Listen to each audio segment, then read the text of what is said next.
ai hi le buletin to jurisdiction expansion ani ki bol chu ai ho in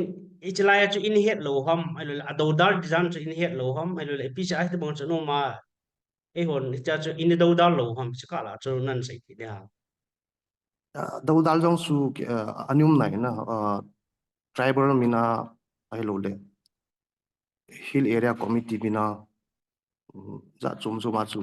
ki roi khom na anum nai na hewa nga chu ti ha manipur government hin chi yo thinghang kamu hill area hu tu na dinga article 371 c ki koi chi pen hi pya ignore neglect about mo chu just department la apalo pen hi thinghang hill area encroach ha bot pen hi revenue department of forest department 1927 Indian Forest Act colonial regime lại ha chính cái xiêm đó do vậy ông chủ đàn khát giá duy lô cho anh mà resolution Manipur State Dalbal Hills resolution bản lệ council resolution standing order resolution thì và reserve forest recommend mà nó khi bỏ qua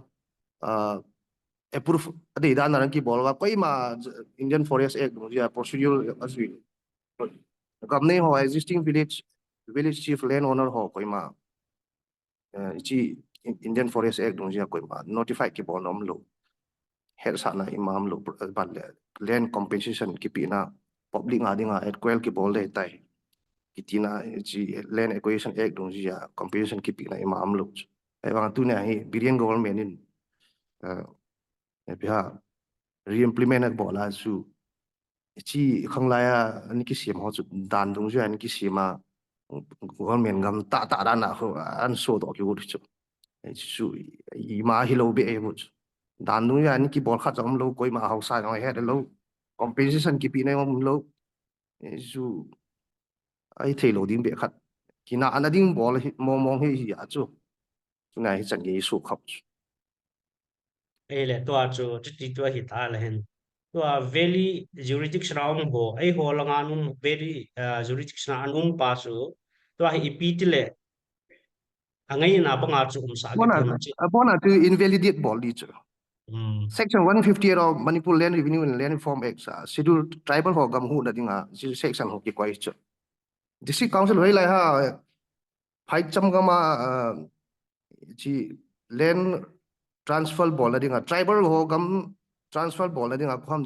district council hoi lai approval pi na ma hoi lai hill administration approval pi na ma hoi lai ha ho sign sell dit pi na ma chi hol leu chu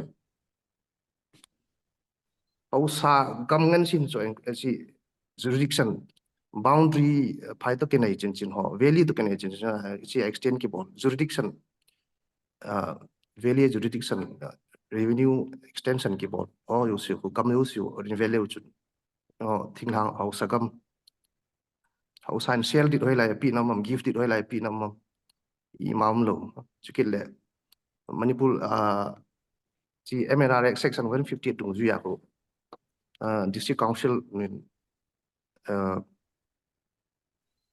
halna pi masak dinga bal hill administration halna pi thei bab di cho tun san ya chi document ho chu ko nei dam bonai chinei lo an chi khat cha na lo be an ki bol ngan sin hi bu bona ju null and void invalidate bol zo ke di la lo dan de ki to la ni ki sim yo si am hon dan nu ya ki sim na revenue department in gam chu na a bol so Manipur government hing hang gam la da dinga aman cha ya bona dan dung ju an ki bol hello ya invalidate ngan bowling ngan sin bol null and void ngan sin nullified ball okay we'll come back chichu to a pen chu azole continue thei ki the thonan tun dr ts saukip le pu minlon nang nen jong video hin on han lang lung sit den aji chu pu le nen nang off nai he o please aji chu meeting hi record ki bol hi ji in video of chu emergency hi lo ai lung sit ta na den diwen of neighbor pi lo deu chu neighbor pi lo diwa ka hong taw he adi ta hele ki vai home su nam ki su hi le hen nam ki su poi ka ti no me nam ki su hi le hen Dr. TS hin pulenin he man khat hi legal lang hi in khat hi intellectual lang hin amani hi behind the screen a di hin jing jong le tu ni la ala bridge platform a public masanga invite kan bol hin nei het hilo diu hi aji chu ka sei banga chu kitup chana ki vai home le han nang ni hi anung langa ko na support boarding backbone ana pan hon ding hin chi chu om do thelo ji in ki thu tu thelo ji in mix up gam tan front line a panglo di pa pangin front line a pang di pa chum lang khana ki a chu ki hal le jing hi ta ji ai bridge stand jong legal langa lam kai pu hin intellectual langa lam kai pu hin nang ni jong hi tu ni la invite nen ki bol thawn hin pu min lun le HTC president pa pu kai khulal chama hong lu nai hen amani che le a hiding mong jong hi nang ni wang hi public masanga to banga na sei hon ding hi kilom lo hi kati banga chu ikki hal pol gam ta ji wa hi kin in bai kha hin pulenin hin puti asin nei ne them pi diu hin anjo a I topic mo bajanga ki lut ki le nationalism hin anjo first I say chu Dr. TS in say pi chu e ho ai nationalism hi no wan pui adi pui na tiu cái mù đa nào bằng nationalism hi hát bị se ai lấy cái tụ thể luôn mà cái tí identity nomenclature min khát le ayum thể lo gì và nationalism thể lo cái tí nomen cái ai chu nationalism pui tí đi lo Kuki ngay lo chu khu bằng gì cái số ấy khule chu ting le zomi ngai lu hong chu bang si su ki mar ngai lu hong chu bang si su ki chi nationalism chu asan be se a hat be se ji a zo chu hi ti ham ti jong hi ngai dan khat option khat a umen hi chi tho a hi pu intellectual pu Dr. TSN hi chi lai ka he nam min khat thelo wa chu ba hoi la ya chu I pan khom ba hoi la ya chi din khom wa ki tho di wam unity de yuwen unity nading platform nei lo e to I think se lai hi chi chu EPT ikipui khom ki no wa iti ipan khom ki unity chu thei ding ham unity chu ting le nationalism chung hat di bo e ya chu ama sa chu ta san na khat din mun khat hi ngai e hi chi ta san na khat le din mun khat le hi na khat nei thei na di wa chu history lang jong hi in politics lang jong hi in pu TSN jin chom chat nin sei pi lang aban ting le pu min lun aman in sei pi ki pai lo ki pa men te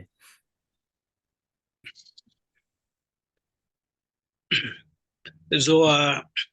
nationalism abul lang ni sayo to kisaya thamkat nungchi di deyum kasa so ile gam hi kichi ta ine we hi in pulenin in an say ho police jurisdiction le zakai hi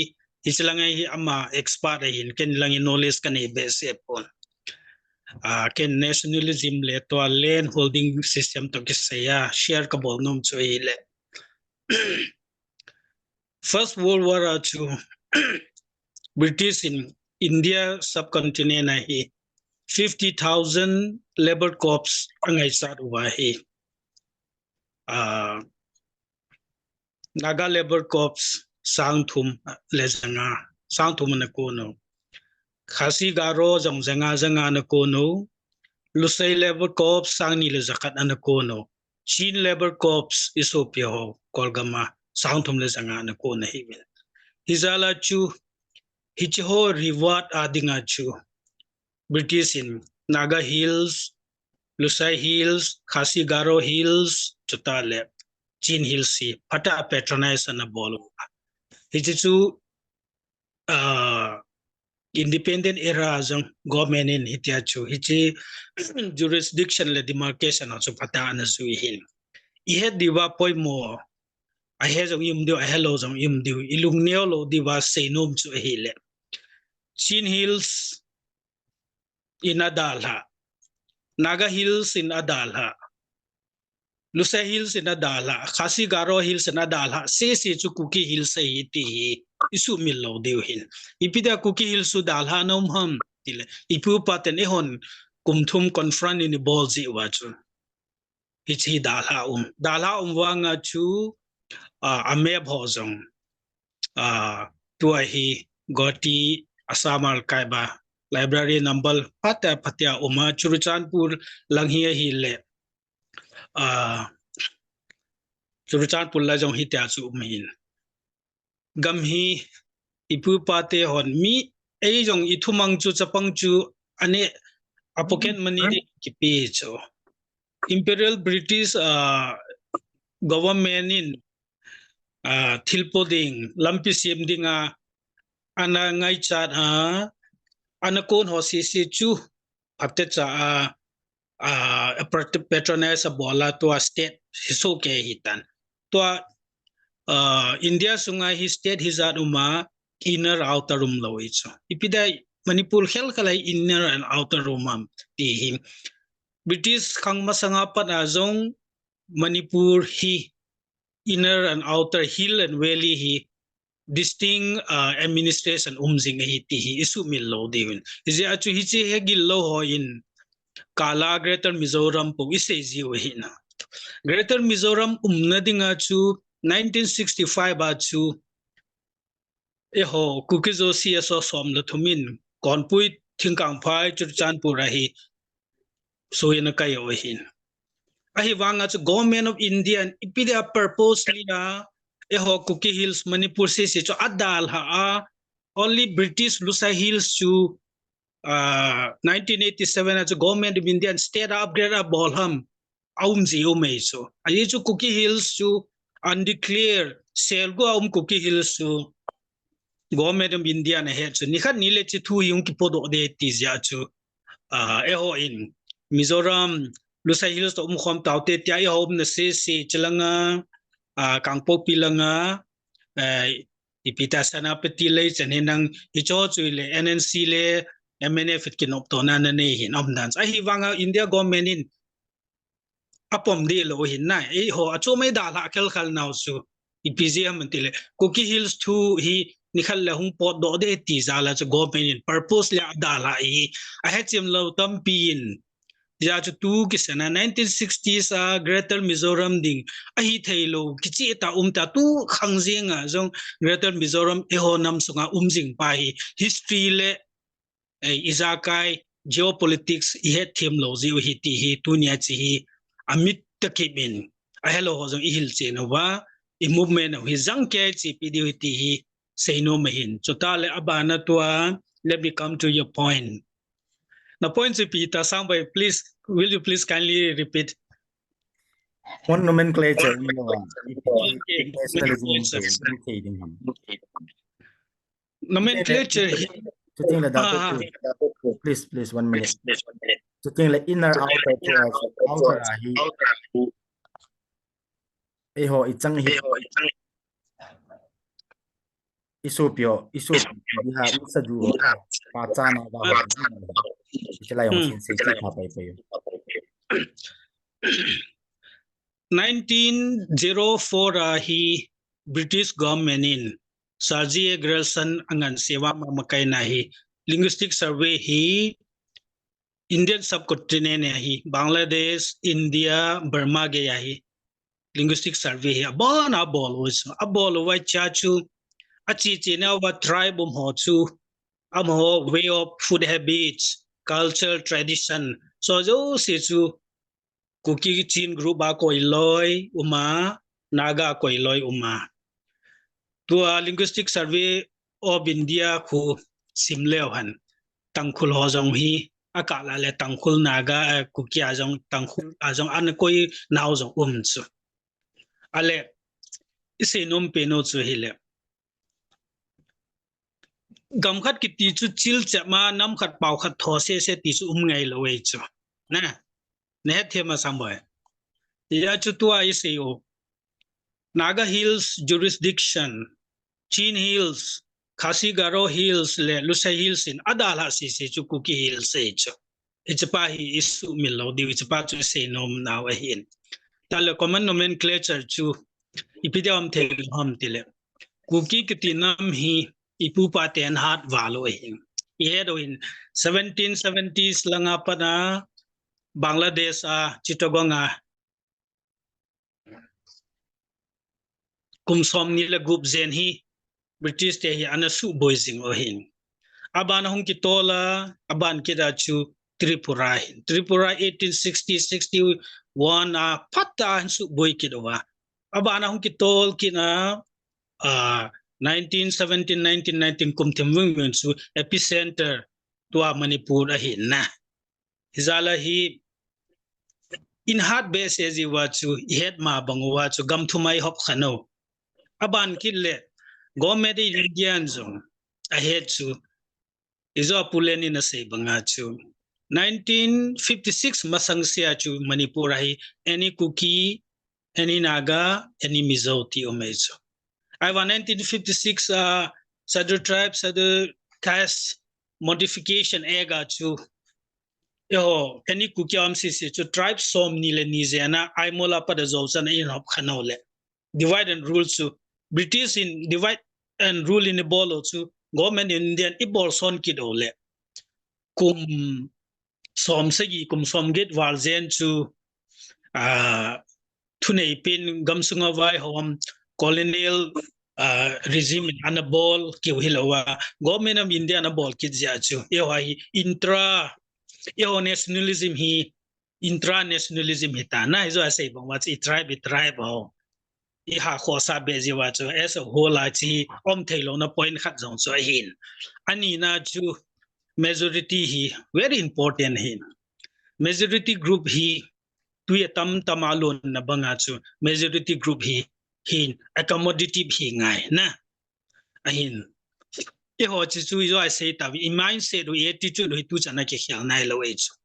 BA zong ki khelo MA zong ki khelo doctorate zong ki khelo so when it comes to socialization individually we are capable we are more capable than any other ethnic groups but when it comes to society and if you have a interaction mindset do he century bega itina pauso for example mi hop thelo also na isay tavin kosunga zong chu hosa hi say sit te pon every mithi na zong hosa pa pida loham mi chen na zong sathat khat modong khadam la hosa pa ti chu full of responsibility so I want ipini su mo ham e ho hi hoso mo so ne din su kusung mi hon in ipiha ownership ne thailo na ai ownership ne thailo ni piham tile e hon no igel do deal sum American policy apply the bolongai ta khosung ho san jong nam lam kai in jong American te pida dunia he top hi ham abona American hi lo so Israel akona athem chinga kila khomo India athem ching doctor engineer scientist kila khomo ailor Sri Lanka hian any foreign country athem ching ho cha kila khomo wa citizenship pe wale they become Americans 2PH so ya che hon jong khosung khana jong chu hosapa sa le kha thim ja no male hosapa na ning su pa chu khosung khan to lo na hin he has to use na aman cha ni de la cha man cha ngai ale kiloi khom na hi jong le hitabanga chu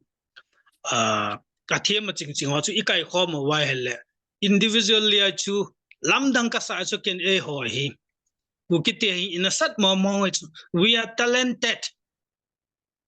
academically whatever na feel those in a sat way state sign in Iowa separate mission in Iowa individually we are capable more capable than any other any groups I want to society ahi phale ipiti hamtia lechun alubu ho ki gel diti nai na whatever khosunga alubu zong chun hosa zong chun Weng sunga jut club leader cha hi jong le area kharalam leader cha hi jong le nam sunga leader cha hi jong le athe ma ching ho chu as per their capability and as per their availability and as per their dedication chu iman chau ngai chu na hi chu iman cha pharo le tu ne mi noi se om thei lo de we chu ya chu i traditional mindset do chu hi se we tan khosung khana an bol the kha chu ho saten ning su pe chuta le ki chawin ti ho jing ke athi ma ching koi ma khosunga cheng nom talo even CSO la jong chu president ka hi wanga chu ke sanga thi mo chu kaman cha ngai chu wasanan WKZ sia chu hong ki ko ke ga chi te ngai lo pi chu I have to nominate someone who is better than me to speak kasol ngai chu ke se sen ke thala me saka me ti chi inamo setback na pa chu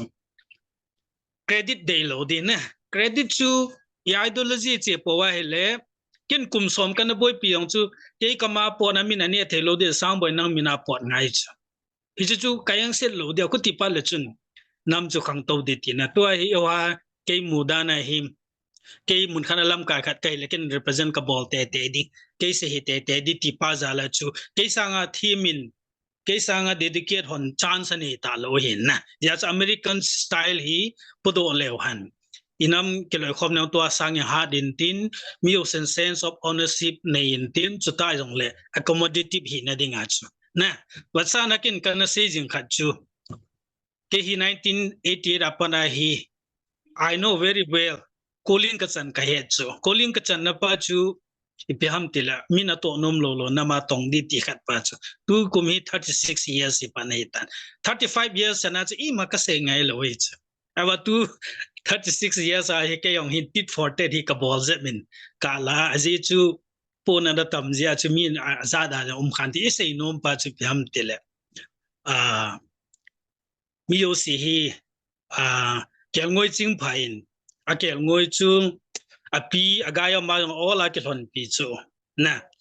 chale ahamane albaizong adopt the do be chu chubanga chu namlam kai khat chun Christian yu to kelhona Jesu lung put ngai chu inam sunga hi a ho jong awai ho jong all the same Jesu privilege alole accommodation pi ngai hin ale tun wat sa nain ga sing kati mark bang chu pu mark bang chu aman tampi se yong le ken ka hepo na wanga ka se nom khat chu mi tampi na sein hi chi chilam ka ho ko ma ka se ya hi le ama bani cha sia zaw lo ati hi chi nam hi chi kiloi khom na zaw lo tin ko man lim sa pu aku te le chun nam ki ti chu mo pon ani ho bo adana umei so very exclusive na it has to extend to all the people, all the Kuki people, whether educated or not na athim na aching na avai cha bona dinga ne ngai chu na hitabang chu om phal le sense of ownership maintain chu ta yong le ki to na chu tu chung di hi Kuki poi modan hi min a head chu a head na a le ai wanga chu kot hon na dinga hi isijala Kuki Reformation Forum hin tu idin mundiu hi akimu je achu Kukin pi hi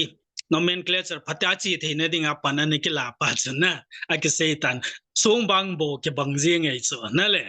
isu chu lam ka han nei themena le to hi Kuki zong ki tinga lo Kuki chu hoi ta chi de chu na isu chu hin izala chu ise nom pa chu mi sin nomenclature hi pcm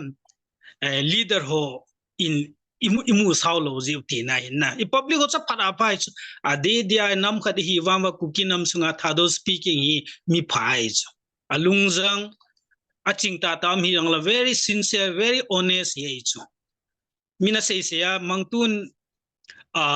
in ko te ho tribe dang la chu lam kai kan an bol khela min chat je nge chu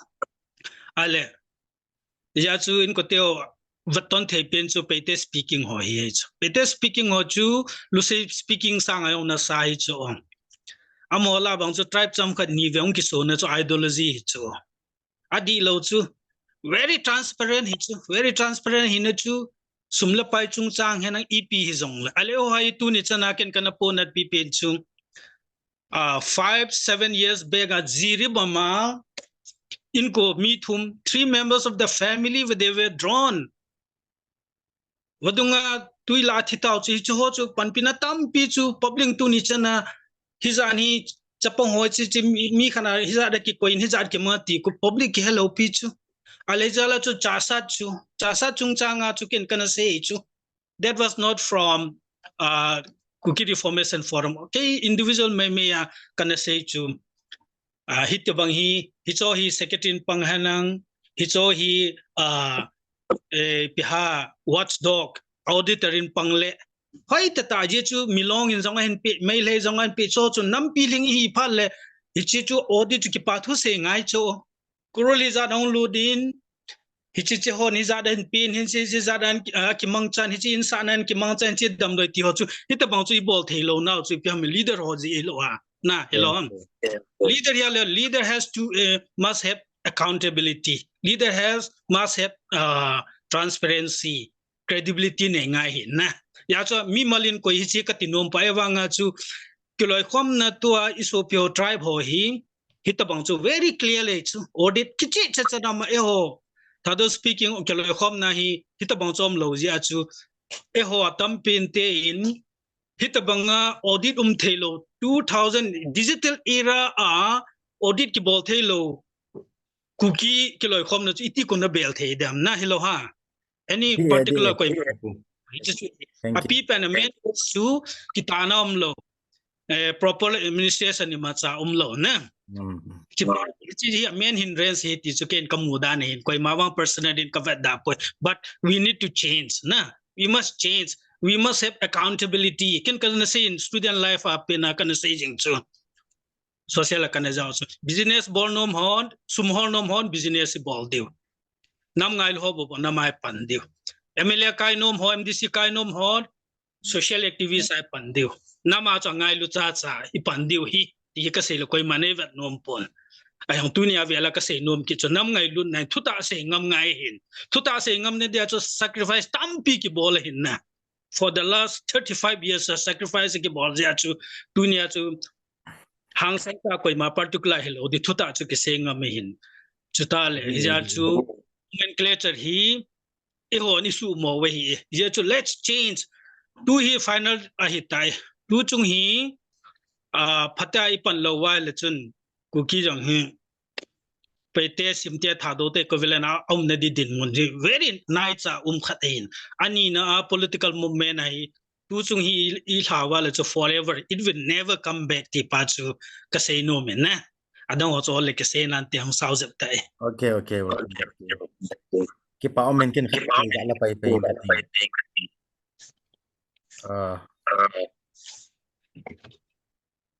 voice mic na off pai na UTS na mic juga ki off pai pe sir abanen enge them khat time hi them khat minutes ball jep muitin a topic chu achom theilam lama guest speaker ni cp diwa avela khong tau ki hentin tun pumin lonen amanen cp diwa ka de chu lungel mihim hi ki ba lo dung zia lungel ki banglo hi ji a hi e ho hi lam kai khat thasit ji ham ai lo le lam kai khat nin a chi pi ideology aki ba lo ji a chun organization tam ta ping do in tu hin English alphabet zong hi ki chai tan asim bedding dang zong ten hin la thil dan hoi ve na hi le organization tha pressure group hi ka he pui thing noi hi ka he pui ang do ki na ding chan si len ta o men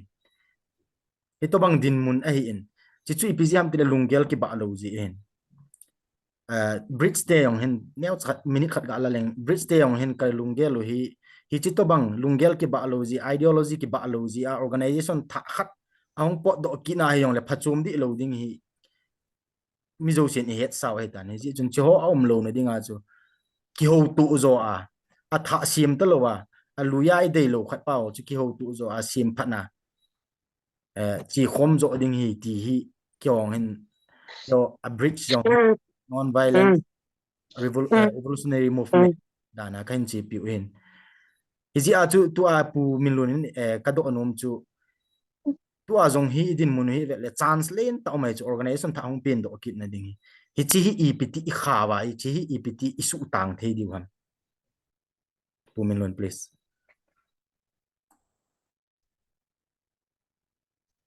ka sei num lo ta kui son hin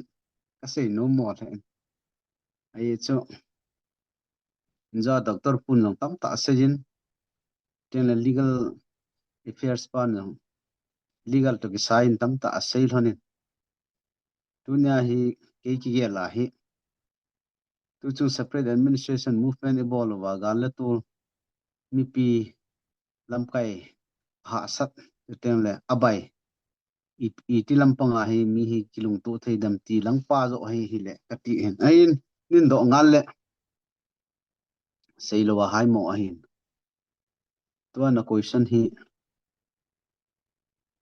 enjoy in puts doctor pu in an sei khat neu khat kan la zom no khat au men nomenclature a iboina pau hi aman asei na hin tu hi atam lang langa hi ta lung a hi ichima bonga chi ho kuki nam sunga hi yo thado speaking group hi majority in hi en majority te hin lamkai ji hello hi deham lamkai ji hello hen yo lun lun na chu tribe dang ho yong lung ding tunia hi kuki a hi oi ta lung de la ilun khom ding a hi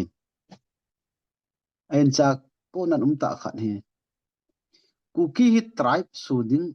ti lungput ne hi yung pha no wa hi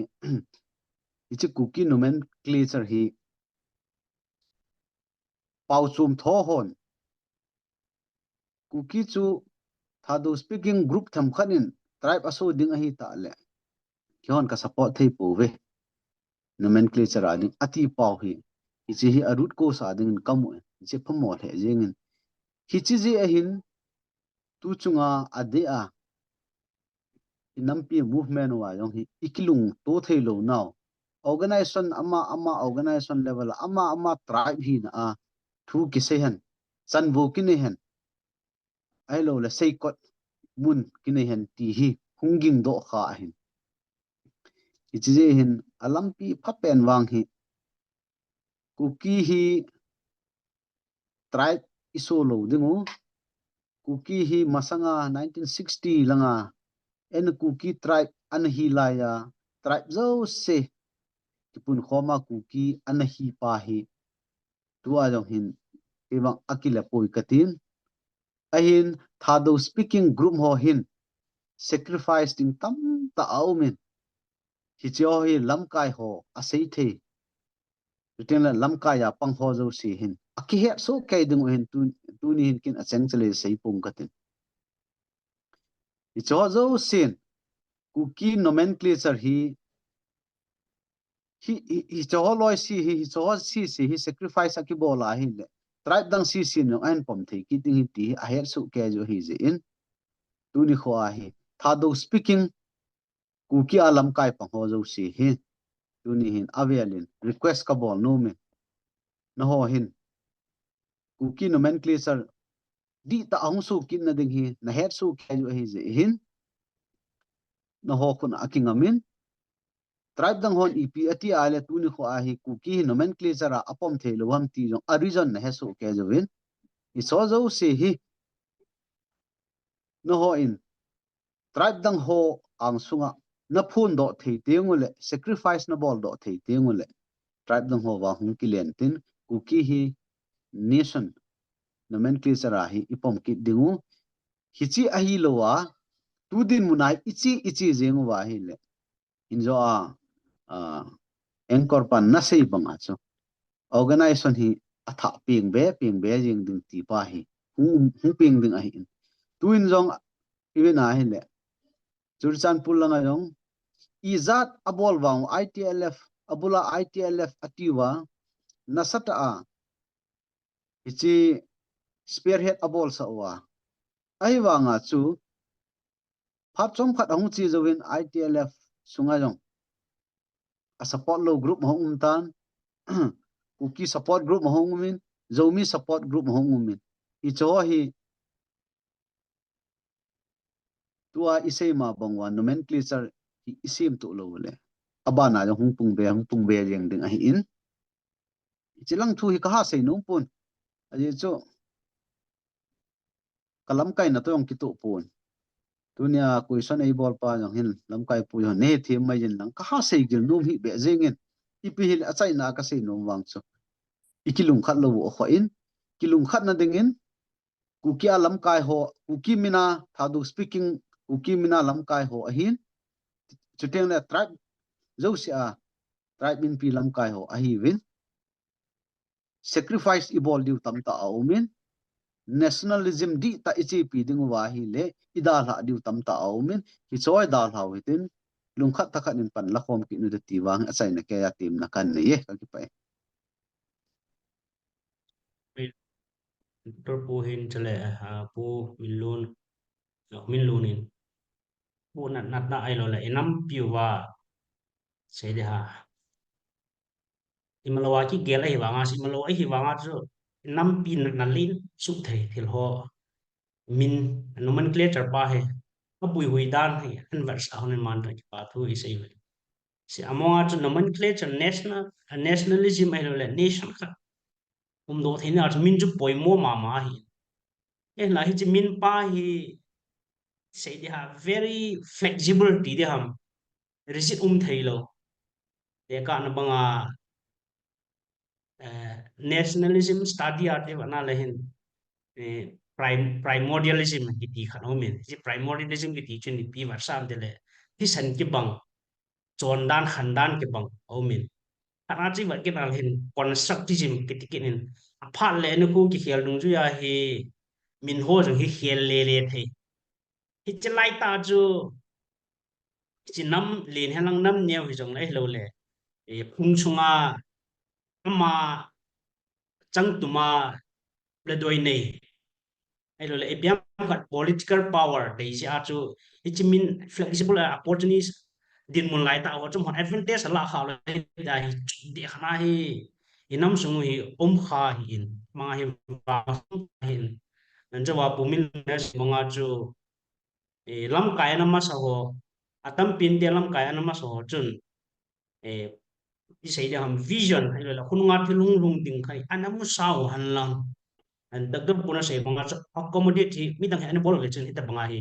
ichi e chaw lo du hi in la to a chu thil chaw mi ta in to hi i bol du ham ti chu poimo pin hi in wi bang an chi ki le han a koi zo si ati a khang hian lang koi jang le ke ham do wa le hin e ho hi e ke vai pu na ki tuk ta nei te ki tiu cho chon khan ki tuk ta nei te nam khat thing set da hi i sei ji wa hi in sta le sak kang te jong van nui thangena ki cha te jong thum thing dik chat anagar sa te ja hi ikithang ha ji hui e hiya le tu din monai na le ipipien ta hi i chon da ni khanda no ham ti hi sei thei a hi be si ji lewin ka mu ji ni pi ji nam ti le tuin hausa ke vai pu na le chieftainship rule it yang i pi chu ham a rule husung khana chon khan chu khudang sin ki banga i zu hi na ai lo le thang khanin azui chu a thang mang khanin azui na in tua i political movement or crisis lin ta ka mu hi thang khanin azui pa chu hang khanin zui thailo he chi om ji a he abul langai se yu coordination communication tyo jang hi thailo he chi kom ka la chu ai ho he high command he lo le unified command hi thei mong lo thế mà chỉ unified command là hai command ông thì làว่าเลย PCR พัดมาสลังอาจูจะฝันนุ้ยทางเดียอินโดที่กินหัวโอ้ยหลายละฮีอินัมพิวฮิจีฮิละฮิจะจีฮิลปาร์สุดตัวฮีพิธีสิมตุกิดดิวฮัมฮิโจฮิอินสตาร์เลยอีกลอยคมนา political movement อาจงทิ้งนุ้ยหัวน้ำสเปย์หัวจูอัฟรอนไลน์อาจจะมองจะฮิตเดย์ดิ้งไงเอ้ยล้ามหัวจูจะทำอะไรคมนา CSO o support lo wa chu movement no chu lo thing kit bi lo ding a hin le hi chi kom kal a he koi ham khan tu lai ta chu movement no jong so a kunil la do hi tin mi pi movement chi tau te ile kala hi thil het thim thelo ti ham mi pi ho he alung gui nau tau hi thil len ta khan ho min chi chun pulenin in hinsein tin i movement u hi ipipin chu mi pi movement hi ipipin chu thing noi le nam spai ho chi pi ham le ama ni tua chi pi a ke bang ham hi hinsein tin HR chu supplement ngai chana hele pu min lu na hi in tle doctor pu in jong aba in jong tingin kan dei sai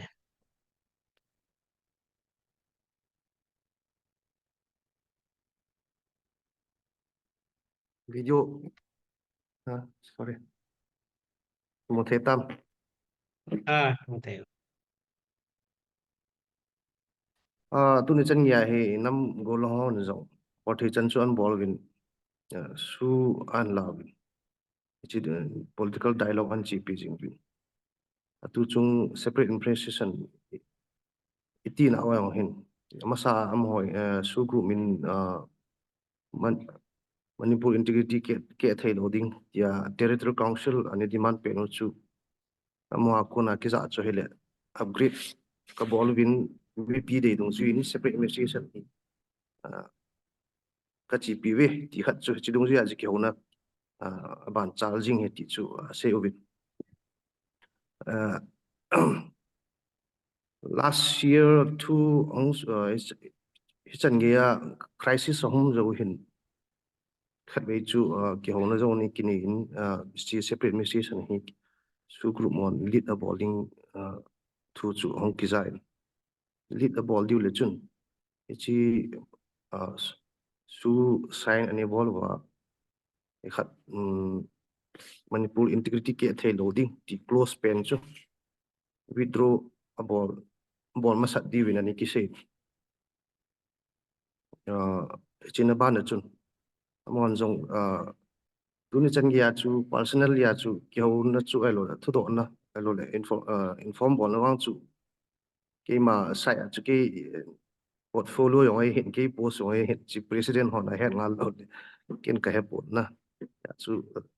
a hin ka thu za to ba le chun chi close pen chu central langa home ministry to ke una ba withdraw a ball thu ka za in mi pi de dong zia chu separate administration and lead and ball win and ball jing win tuni chan ge hin public hi pressure group dana yo CSO lam kai wan koi koi mi pi hi pressure group dana tuni chan ya hi su group min lead a ball pen dialogue achi pen hi support ki bola tuni chan ya hi pressure group ma mi pi hi kyum hi tuni mabana hi chan ge progress ham amho akuna report aking ngai ngal lo chun akin kase thelo din choi balle obstacle hi tam hin Manipur government si zong a hi poin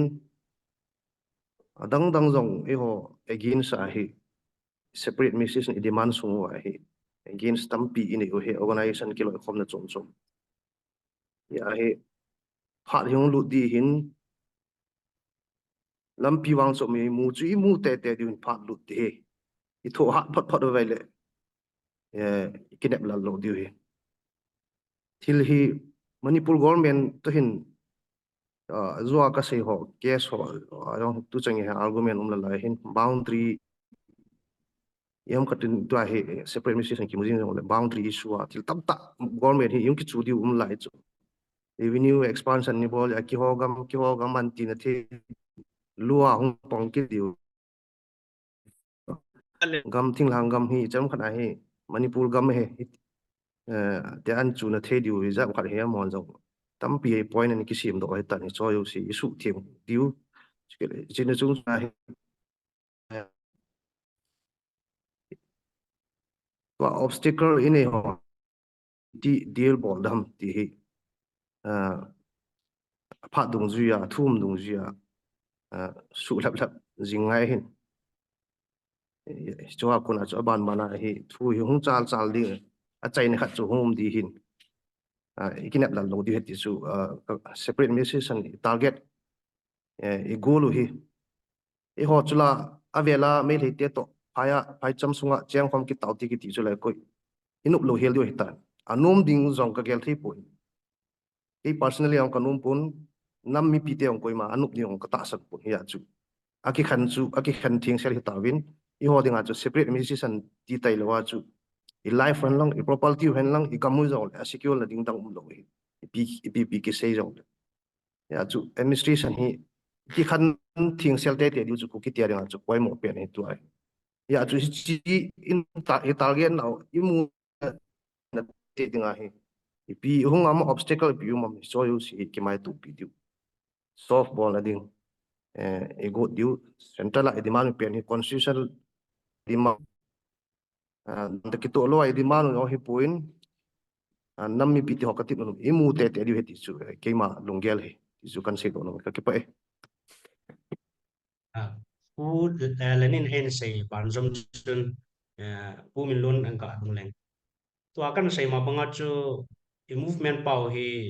because of our nationalism ja political movement te